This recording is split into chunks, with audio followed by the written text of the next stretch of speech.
You are listening to the People Centric Podcast, where we talk through the toughest challenges that people face at work and give practical advice to fixing those challenges. Thanks for joining our movement to create workplaces that are happier, healthier, aligned, and empowered by putting people at the center of all that we do.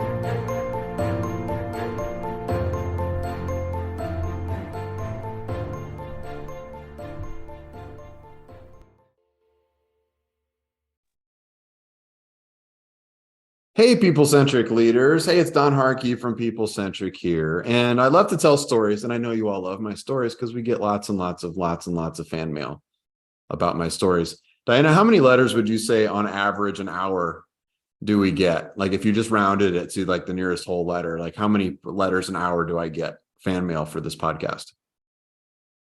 Can you please define letter? Like, are we talking about paper or like what are we talking about here? Yeah, like actual fan mail that comes in that we have to open, Sure. and it's like, Sure. notes on it, pictures drawn for us, that kind of stuff. How many letters would you say like I get an hour? You can round it. Zero. I get no fan mail.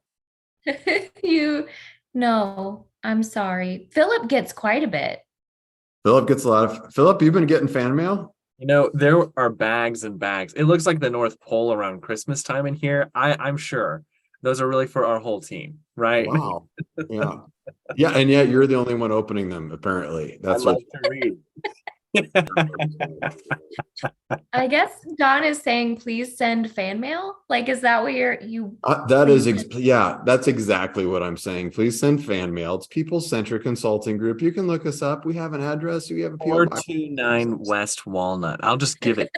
Yeah, 429 West Walnut Street, Springfield, Missouri. We're in downtown Springfield. Send us stuff, right? Every once in a while, we just need some love here. No, I'm kidding, but we do hear a lot. It is fun when we go to conferences and associations and things. We do hear people from lots of people who are listening to this, which is really exciting for us because we first started doing this in the pandemic and thought, I don't know if anybody's listening to this or we put this thing out. And here we are 150 odd episodes later with the People Centric podcast. And we are hearing about impacts. We've had people stop. Just last week, we did a retreat with a team, and one of the members of that team had been listening to our podcast for quite a while, and they talked about some problems that they worked through with our own team through the podcast. So we're excited that you're here. So maybe we should be sending you fan mail, people who are listening and watching to us right now. So I love that. This is our fan mail episode to you. There you go. Yes. Heart, we love you. Heart. That's yeah. This is what we're doing right now. We love you. Yeah. Yep. So today's topic, we're excited. We always say we're excited about the topic because if we weren't excited about the topic, we wouldn't do it. We would stop. And there are topics that don't make it that we talk about. And we're like, none of us are excited about this topic. Let's not talk about this one. But we're going to open up with a story since you all love the story so much. And it's going to go back to the days when Don was an engineer, way back before I was a recovering engineer. And I worked for a big company, 3M, and I worked in the adhesives division. And one of the things every year that we would have to do is capital forecasting. So let me explain the process a little bit. Every year, the company would say, okay, everybody, what money are you proposing that we spend on stuff? And so we would look around our division and we would say, we need to replace these roofs. We need a new mixer over here. We got to do this project. We got to do this project. Some of them were really big projects, but a lot of them were really small. So you were looking at hundreds of projects that you might consider doing.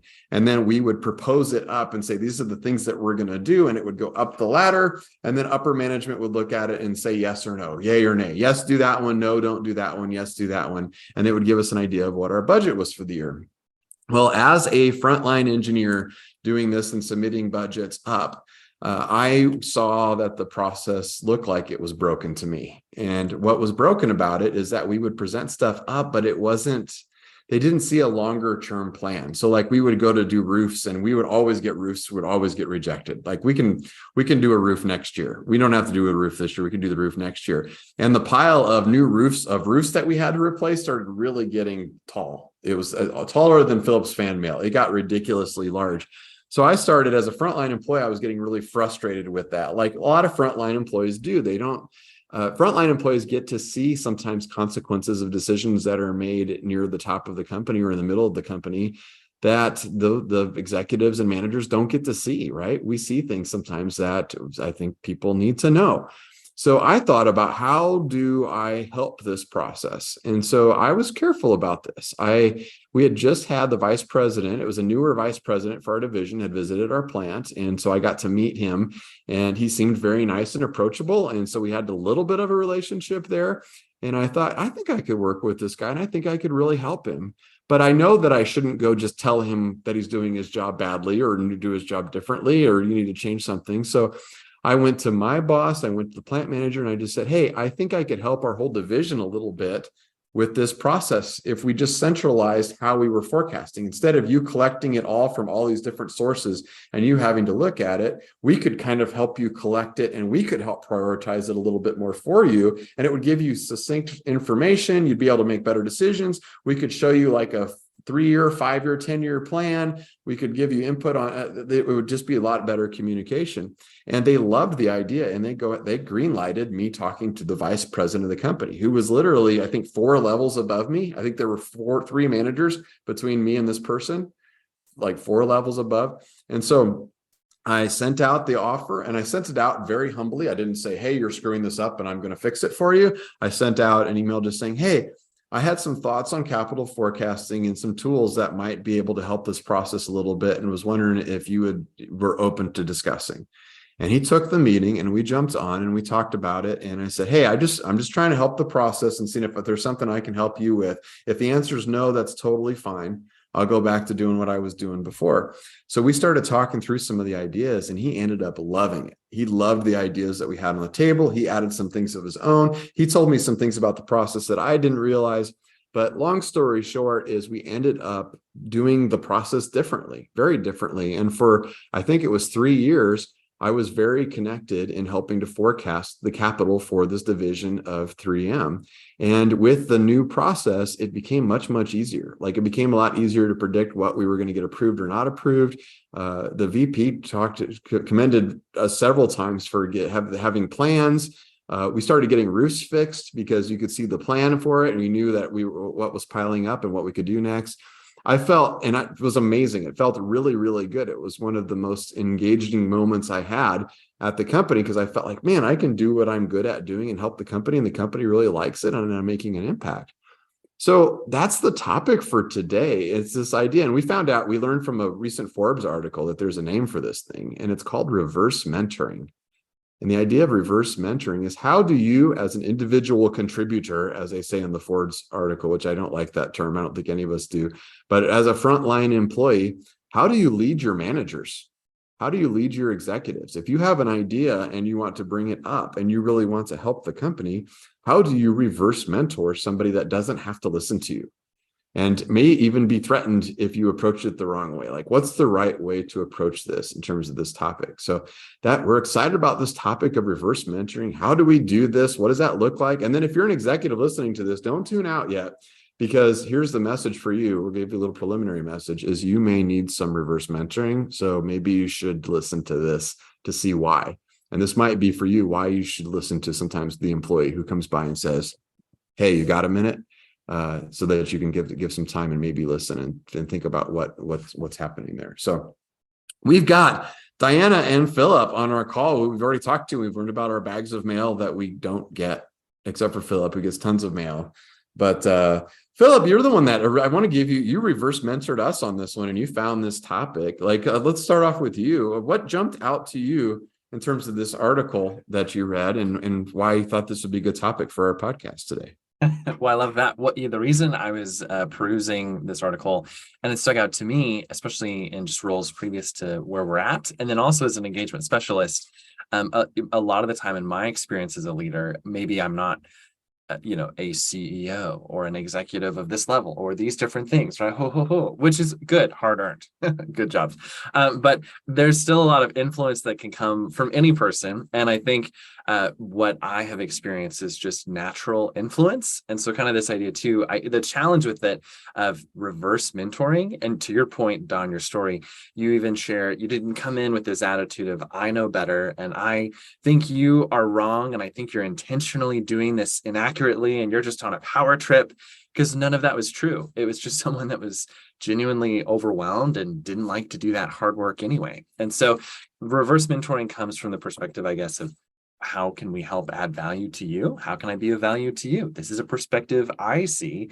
And this might sound really weird, but kind of how I visualize, I don't like bugs. I'm a Colorado native. So when there's a bug around, I'm like, gotta get rid of that bug. And the thing that's crazy about flies, we can never hit a fly. And the science shows it's because their eyesight is so wide. Flies have the biggest eyes. So when you start to try and hit a fly, it moves because it has such wide eyesight. And I think a team that works really well and listens really well, it's just a bigger eyeball, right? It's kind of crazy analogy. We might cut this out. But I think people that can mentor, reverse mentor, talk with each other from varying levels, it just makes your eyesight bigger and wider so you can adapt faster. So when they say I believe I can fly, that's what they really mean. They don't mean like actually fly. They mean like you can fly because you can see things coming from all directions. That's exactly it. That's it. Okay. All right. I didn't know that. That's new information for me. I like that. Philip, you said something that I feel like I do need to confess to, though, is you said like, well, you approached that with a really good attitude because you had a good attitude about it and that helped everything. I would say actually in hindsight, I had a terrible attitude about it at the beginning. So I just wanted to acknowledge that if you're listening to this and you're thinking, boy, there's something I would really like to change in my company, I recognize that you may not be starting off with that as humbly as I told the story. So I wanted to say, like, sometimes we like to say how messy it really is. Like, no. Initially, it was like, I hate this process and it is dumb and I could fix it. And those idiots at the top, da, da, da, da, da, da, da. I think it was actually meeting the vice president and have him being new, the division. Those two things can't combine together. That made me go okay, well, that's a new leader. So he didn't do this before. And then he seemed approachable. So maybe we can work together on this. So it did kind of change my perspective.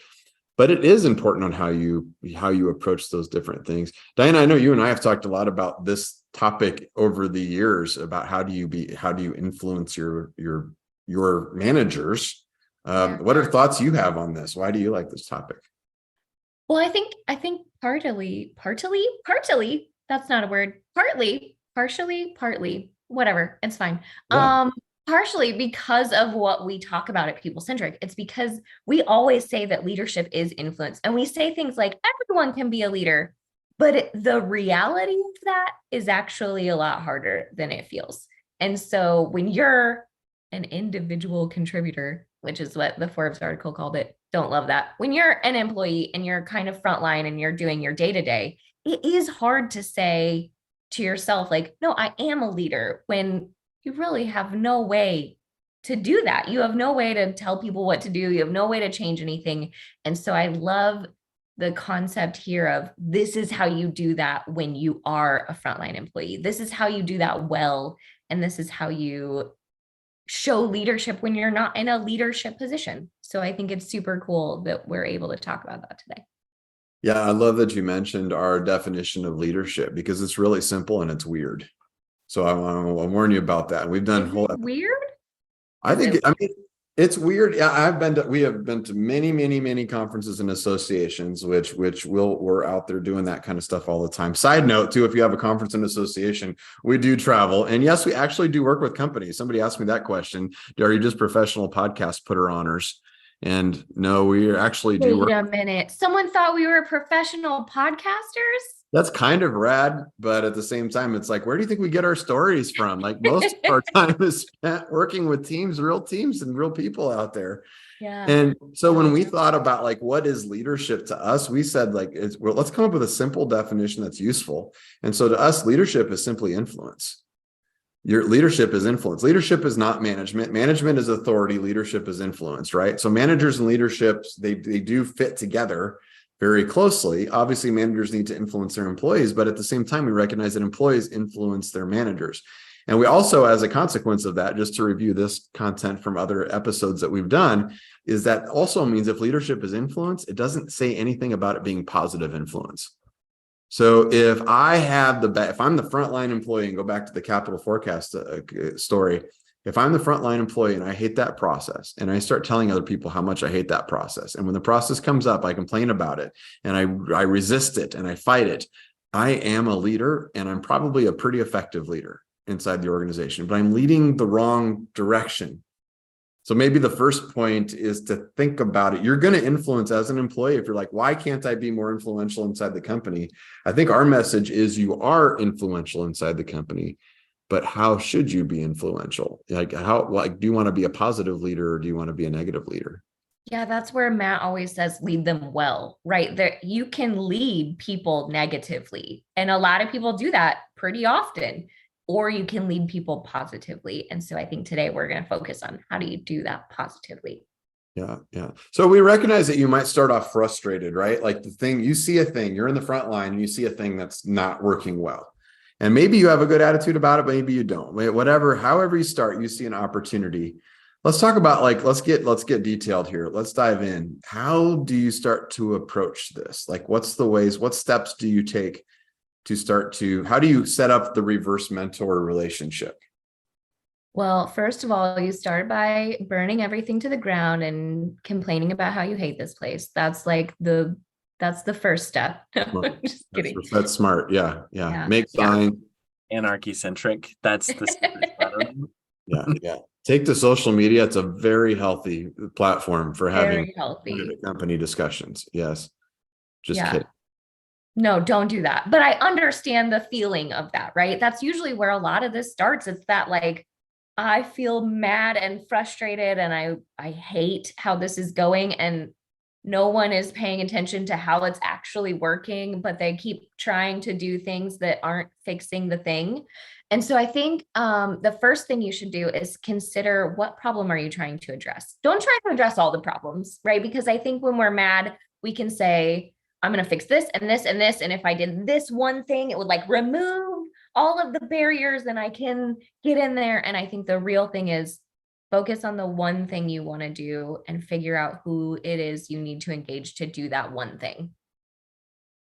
I like that. So you're sprinkling a little emotional intelligence, I think, is what it sounded like there. Oh, maybe, I don't know. Is that what that is? Like, don't get mad, but and emotional intelligence says it's okay for you to get mad. It's just, what do you do with the mad? That's the key. I've heard somebody say recently, you can't control your emotions, but you can control what you do about them, which will then control your future emotions. That's how you don't spiral into madness, right? In terms of, I'm upset with this and every time this happens, but it could be, I don't like this thing pisses me off. Can we say pisses me off on the podcast? Yeah, this is not for children. Yeah, we're good. Not for children. Okay. Yeah. So if your kids are in the car, I'm sorry. But if you hear something that just absolutely pisses you off and you're getting upset about it, then you can say, I'm just going to be upset about it and I'm going to lead the company the wrong way. Or I can think about who could I engage and how could I help to maybe fix this situation and maybe approach that differently. So what does that look like in terms of the opening? So you identified the person, you've checked yourself. I love that. You're checking yourself. So you're not coming in swinging, right? You're not kicking in the door or leading a rebellion against the company, but you're approaching the right person the right way. What's the right way look like? Oh, I think that's tricky. I think that is where it starts to get sticky and messy and, where it starts to fall apart, right? So I think you have to go to the person, maybe not 4 levels above you, maybe the person right above you, and just put it out there. Hey, I would like to get involved in this. I would like to help with this. Here are some ideas that I have. I know you guys have it handled great, but I really think I could add some value. What do you think?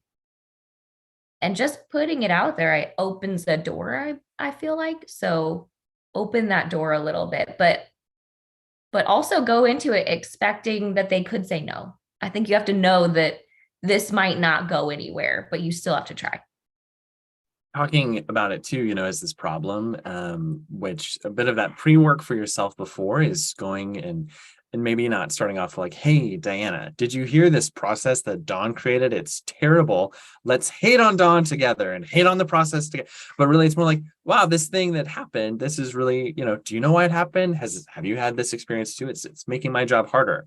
And you kind of, without creating riots, but like having an honest check-in with your team, almost a reality check too, or just people that do similar things to be like, yeah, no, I know it's not just me. This is beyond me, and kind of get a group. And I'd say when you go, you don't have to say, I've been talking to a crowd of people, but you're like, I know it, it seems to me what I see is that this is general consensus. This is something I see. And always when you offer the problem, because I think from leadership, leaders are really, they're used to having nothing but problems brought to them. I think we hear a lot of frontline staff say something similar that leadership says too. They only focus on the problems, right? And I think that's teams across the board. You could say that's probably what happens all the time. So saying, hey, leader, this is what I've seen that you've done. I'm really thankful for this. This is a current problem I've experienced recently. I have reached out to different people, not saying I was going to come and do this necessarily. I just saw this was enough of an issue for enough people. This is our idea, my idea, and making it better. This is how we could do that, bop, bop, bop. And then they can take it or not. And that's definitely up to them because they have the authority. But I think bringing it in a servant-ish way that's also confident is different than I've got a bone to pick with you. That's a that is a powerful perspective. That is a hard thing to say, powerful perspective. Because most executives that we work with, one of the things that we see them fall into frequently is what we call the executive quicksand. So it's the idea that they know a lot of things, they have a lot of responsibility. A lot of executives want to try to protect their team, so they take on a lot of extra work and a lot of extra stuff that they do. So they have all these lists of things that they need to go after. And there is going to be a tendency for many, many executives and managers when an employee approaches them with a new problem or a new perspective that you're just adding to my list of things. And there's going to be a natural tendency to be frustrated in that. And I think as an employee, you have to be aware of that. And then you have to think, I have to kind of power past that. Like I have to forgive the reaction. The reaction may not be about you. They may be a little annoyed or they may be frustrated or something like that. That may have nothing to do with you, even though it may look like it, that you're bringing that problem.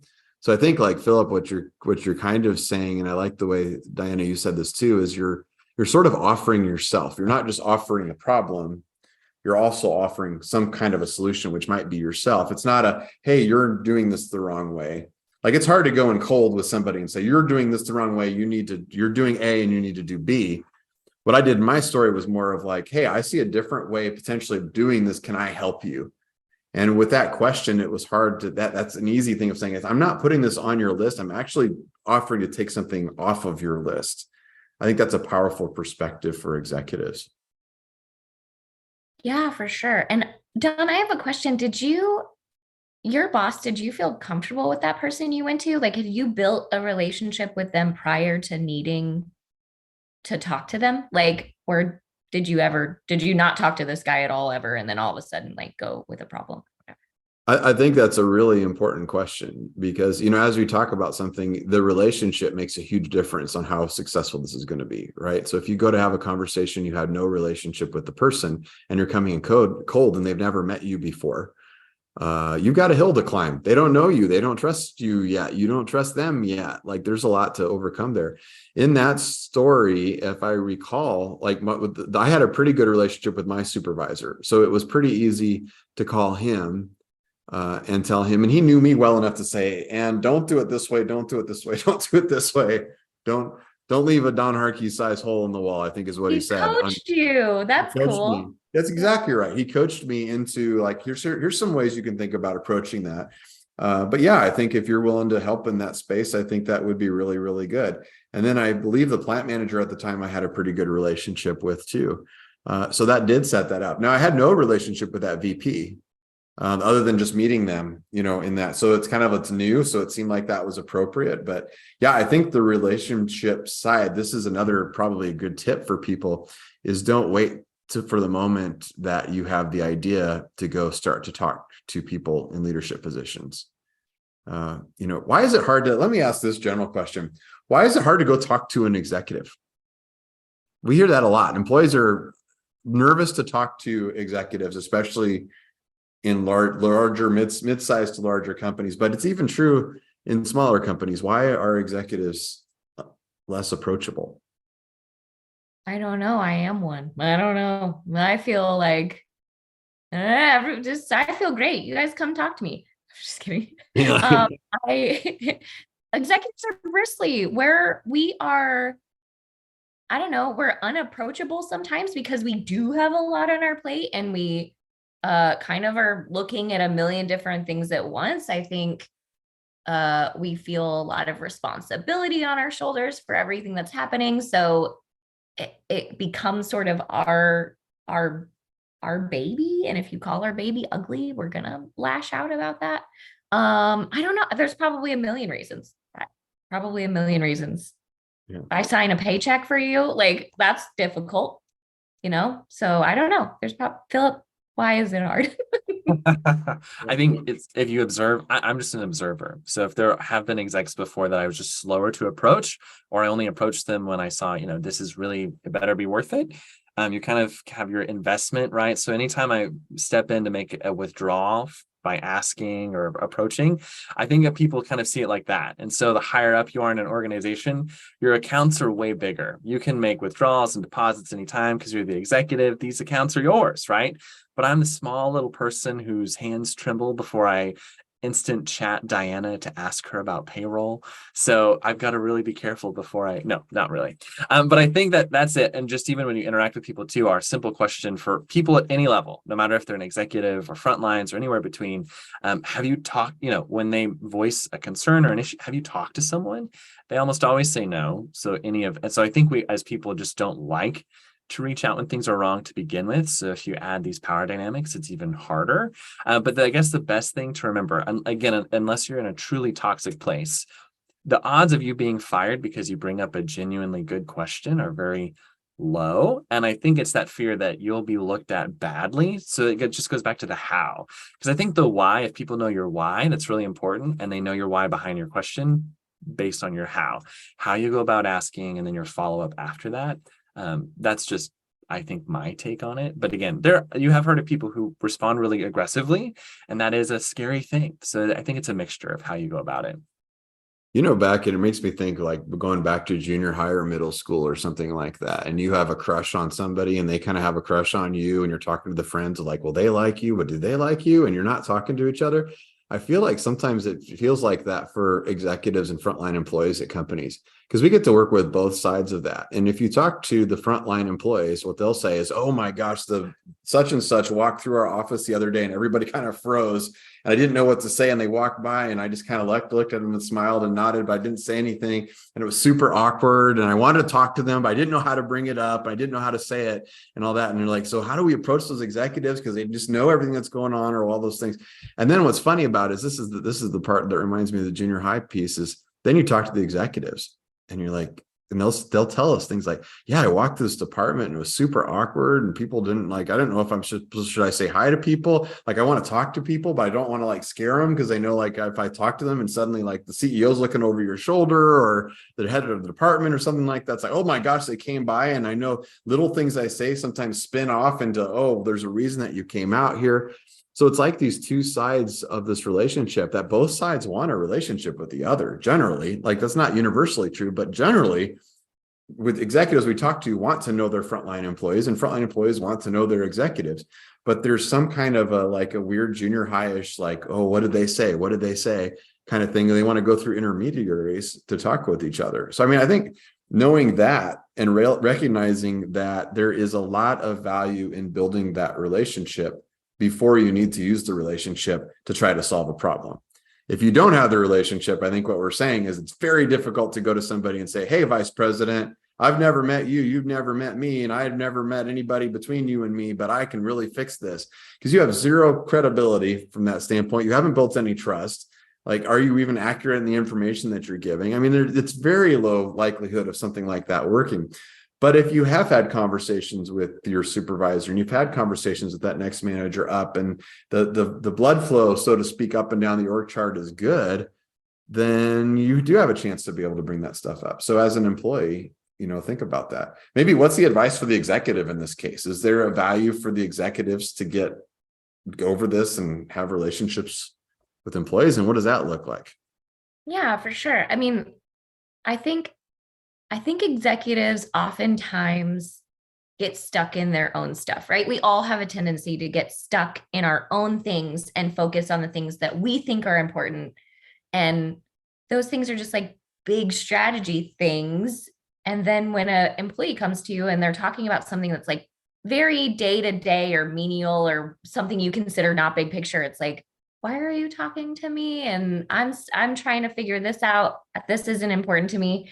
But I think an executive needs to stop and realize that the day to day is actually really, really, really important. And not to say that the big picture is not, but the people doing the actual work have a lot of value to tell you because they're the ones doing the actual work. Not that executives aren't working, right? That's not what I'm saying, but they're the ones in the weeds, and you need to know what weeds they're talking about. You need to understand that. And you can't just like say it's not important because it absolutely is. It's hard to translate, I think, sometimes as an executive, the conversation of how's the weather or how's your dog doing or whatever, Yeah. those like little casual conversations that we have with people to build relationships, into how is this going to translate into value for the company. But like, even going back to my original story, because we were so involved in the capital forecasting, like there was one of the first projects in the first forecast that we came out was this mixer project. And what happened before in the old process was we would have to go out and say, we're proposing a new mixer for this adhesives area. And we would try to be guessing how much it would get approved. And so you would try to lower the number as far as you could to put it out there, knowing that you're probably gonna have to ask for more money again the next year for something else. Well, with the new process, we could lay out like, here's the long-term plan that we have in terms of mixer capacity in the plant and what we're going to do. And so it allowed, and because I was involved with it directly, I could talk to the vice president and say, okay, we're going to get this, we're proposing a new mixer for capacity, and I'm showing you the plan. And it's going to cost us, and I'll make up numbers for this, it's going to cost us $2 million for this mixer. And so he said in that conversation, he's like, well, okay. And I've seen the plan, I've seen it, and it looks like, and we won't do that for a while and everything. And he says, so is that the recommendation that we have one mixer installed? And I said, no, I think we should do two. And he said, why should we do two? And I got to tell him something that the frontline people knew that the vice presidents didn't know. And what I knew was that we were making a two-part adhesive. So it's like a two-part urethane or an epoxy. I think most people have used that. You mix part A and part B and it hardens. Well, up to that point at the adhesives plant, when we would make them, we made part A and part B in the same mixer. So if you think about it, if you make part A, you have to clean it out a lot to make part B. Otherwise, it literally, you can glue stuff together. Like those are really strong. We've glued the tops to mixers before and glue.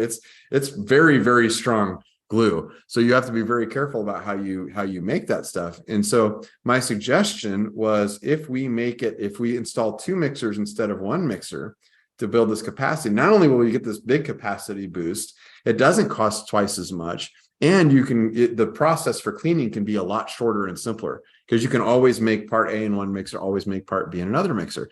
I think I just explained that well enough. I'll bet everybody listening understands, like, that makes a lot of sense. That's something the engineers and frontline people knew for a long time. We talked about it from the day I started at 3M. That's something out there, but management never heard that. So because we put that system into place, we were able to do that. And of course, the VP is like, doesn't the mixer cost twice as much if we're installing two? And I'm like, no, that's the best part, is it only costs like 20% more because we're doing it all at once. So with that information, it's like, well, why haven't we always been doing that? Was his response. Let's do that. So they installed the two mixers, and I am sure, I don't know how much money that has saved 3M and how much headache and quality issues and products and equipment, all that kind of stuff. But it has solved a lot. And that may have stemmed from a how's your dog? How's your family? What are you doing this weekend? Conversation opened up that dialogue to get to that. So as an executive, my advice to you is to listen to those and embrace those moments, even if there's not a direct feedback for all of this. As you were talking, Dawn, I was just thinking, another way to think of the way we define leadership, which is, someone with influence, I think is also just someone that makes connections. Because if you're influencing people, then exactly what you said, you have information, you have relationships in a broad area, and then you connect it. And I think there's 1,000 moments in any organization, big or small, with a lot of things like that people just don't fully connect, and if it rises to the level of importance, then yeah, there's motivation to do that, whether that's 2 mixers or a note to self at home. Next time I make glue, I'll use 2 mixers. You've convinced me. Yeah. Yeah, just to Next make time you mill your own rubber and put it into it. Yeah. Yeah. I didn't know you did that a lot. We need to, you know, we have something to talk about to build our relationship, Philip. That's I didn't know you made adhesives at home, 2-part epoxies or I do urethanes. now. I'm inspired. But one piece I was thinking of too, kind of a challenge to someone who's thinking of mentoring, reverse mentoring, whether you're the receiving end or the giving end, is maybe just like 2 questions of one, do you think of yourself as a leader or someone of influence? Because I think when we even talk about defining these things, a lot of people would be like, yeah, that's a great definition. And then we say, you are a leader, you have influence. They're like, really? What? And then how you use that influence, like overall, would you say it's a like positive influence that does make this difference to positively connect things? And I think if people pause enough to step back and just think, how could I do that more? That kind of empowers them too. Really, anyone can. It just takes that next step. Yeah, that's where you get to empower yourself. You don't need a manager to empower you. You have had that power all along. Go empower yourself to approach that. Now that means you could fail. That means they could hate the idea and they could slam the door on you on your way out of the office. But it's worth trying to build those connections. And I love that word, Philip, because it's a connection. When you're building a relationship and you create that connection, the thing about the connection is it has to connect on both sides. So which means you have to look to see if the connection has been made. So I think that's a good piece of advice is if you're listening to this and you have all of these great ideas and you try to show up, if you overplay the relationship before the connection is made, you're going to be disappointed. If you go in swinging for the fences, you don't in junior high go up to somebody and say, hey, will you marry me? Because that's a future. I think that's where we're headed. Someday we're going to get married. You don't do that. If you do, maybe you do, and it's just not going to end well. Even if the other person says yes, it's not going to end well for either one of you. It's not going to be good. You have to think about that. So you have to look for signs that you are at the point where you can make the suggestions or make the recommendations you're putting out there. Like in mine, that it wasn't, hey, I've got this idea and let me present this whole idea to you. It opened up by saying, hey, we met here. Can we even meet? Would you even want to meet with me to talk about this? And that was the opening. And then I got the signal back that said the connection was strong enough that said, yes, I would love to meet with you and I would be interested in meeting with you. And it wasn't just an email. You have to read between the lines a little bit. It wasn't an email response to us saying, sure, whatever, I guess I could meet with you. It was like actually, I've been thinking a lot about this and I'm uncomfortable with this process and I would love your insights on this. It was enthusiastic response. Okay, so you're checking the connection all along the way. And as we went and made, could you see me helping you with this situation? Yeah, I could totally see you helping me with this. I would love that. Is it okay if I call you from time to time to ask you questions about? That would be great. And can I call you he actually asked me at one point in that process, is it okay if I call you and ask you questions if I need advice through the course of the year? And then he did it. So there were many times where he called me. He's like, hey, we're thinking about this. We're doing a new division. I mean, at one point, 3M, they did an expansion. They did an acquisition. And he actually called me for advice on the acquisition. Like, hey, as we're projecting this and we think about this, do you think that this plant could take over this? And I mean, it opened up this whole connection, but you have to look to see if those connections are happening along the way. And I think you just pointed out another thing that executives need to think about is leveraging their team's strengths. That executive saw that you had a strength in this budget building process, which you actually do. Like, you still build budgets all the time. You love finances. You love the numbers, right? Those are things that are important to you. You do that with our company. You do that with other companies. Like, that is a thing that you have grown to really enjoy. And it was a strength even back then. So that executive looked at it and said, this person has a strength and I see it and I recognize it and I'm going to leverage it. And I think that's something really cool that a lot of executives in that moment could have been like, what do you know? Like, yeah. Oh, thank you. So I love that he recognized that in you. Yeah. Yeah. I'm glad he recognized the talent here too. That's really. Look at you now. CEO. Boom. Yeah. Very people centric is what we're saying here. So yeah. Let's kind of do like last thoughts, like opening tips here. So if you're thinking about if you're the frontline, let's go to the frontline employee, but then or maybe to the executive. You can talk either direction with that. What's your advice for either the frontline employee who's like, I got this idea that I want to reverse mentor up to somebody and help them with something, or this idea that I'm at the top and I should be listening to reverse mentoring? What tips do y'all have? I think mine really does go back to that emotional intelligence thing. You are going to perceived however you react. So if you react or act poorly, that's how you're going to be perceived on both ends, right? So if you're trying to build relationships, trying to get that connection built, trying to solve problems, and in any step of that you react poorly on either side, that's how people are going to perceive you. Yeah. So you have to remember that, like, even if the answer is no, even if the employee is bringing something you don't want to pay attention to, right? Those types of things, how you react in those moments are how you're going to be perceived going forward. I love that. Get your mind right before you go into that conversation, because if you are showing you're super nervous, you're super tense, you're super upset about something, like you just have to go in. And I like what you said earlier, Diana, too, of like have the mindset of like they may say no. They may not take you up on your help. And then you don't become the toxic negative. I'm not going to help you, then I'm going to hurt you. I will destroy you.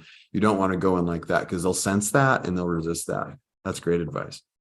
Philip, what advice do you have for our listeners? What's your takeaways from the conversation? I have enjoyed this conversation. First of all, I think it's such a fun topic. And again, it applies to everyone. So for frontline folks, I would say maybe the best way to build influence is just to listen. Because again, frontline people say the same things executives say, which is, I know this is the thing. I have it figured out. The story is this. They are wrong. But just the better you are at listening at any level, the better you'll be at building these relationships and your own emotional intelligence. So leaning in and really just like digging in to learn why something's hard or why something's not working, and being open to you also being wrong. That's one of our people-centric values. It could be you bring something up to the top and they share information that you didn't have before, right? I think that's sometimes the struggle. And then for folks at the top, always, staying fresh enough that you can receive that information. The day you stop listening, I think, is the day that you say no to relationships. So it doesn't mean that other people are always better or wrong or right. There's all these things that get mixed into it. But if your ego or stress or fears are so big you can't listen at any level, then you are not setting yourself up to be influential and to support others. Yeah, that's very, very well said. I love that. So I think it's important to build those relationships up and down. We often talk about, or I think of it as blood flow up and down the organization, right? Like it's like if you think about the org chart as veins, like is information flowing up and down? Is there communication going up and down? It's kind of gross. I see Diana kind of cringing a little bit, but it's really true. And if any of that is choked off, if there's a disconnect, then there's not good blood flow. And then if the limb gets injured, it doesn't heal as quickly. And I think that a lot of that stuff happens. So we have to build those relationships really before we need them. But then I just encourage you this idea of around empowerment. It's not up to an executive to empower another person. There's no human being that can empower another person. That's one of our fundamental ideas as people centric. You already had that power. So maybe you've been convinced otherwise or at some point in your job. And we're here to tell you that you still have it. They didn't take it away. They've never taken away that power from you. You have the power to do something good every single day. And even if you don't have the power to make the change that you want to make inside the company, remember that you still have the power to react to that change in a way that leads your team in the right direction and creates a positive work environment, at least around your bubble. And if you have a company that is very, very toxic and pushing against you as an employee and you just don't like the direction it's going, you have the power to go find something else. And it's out there. And there's lots of opportunities to do that for everybody. So thanks for joining us on this topic. This was a fun one. Hopefully you go out and practice a little bit of reverse mentoring. Just do it the right way, or some pre-reverse mentoring. We get really technical with it. And join us at our next podcast. And hey, send those fan letters in. Like we need some fan mail. We need something. Send us stuff. We would appreciate it. But we'll catch you on the next episode. Thanks. Thank you for listening to the People Centric Podcast. We are so grateful for you joining us every week. If you like this content, please like and subscribe, Also, feel free to share on your social media with everyone that you know. It really does help us. If you would like to contact us, I have put our information in the show notes. Please reach out anytime.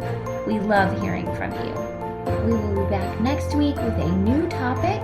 Until then, be well and lead well.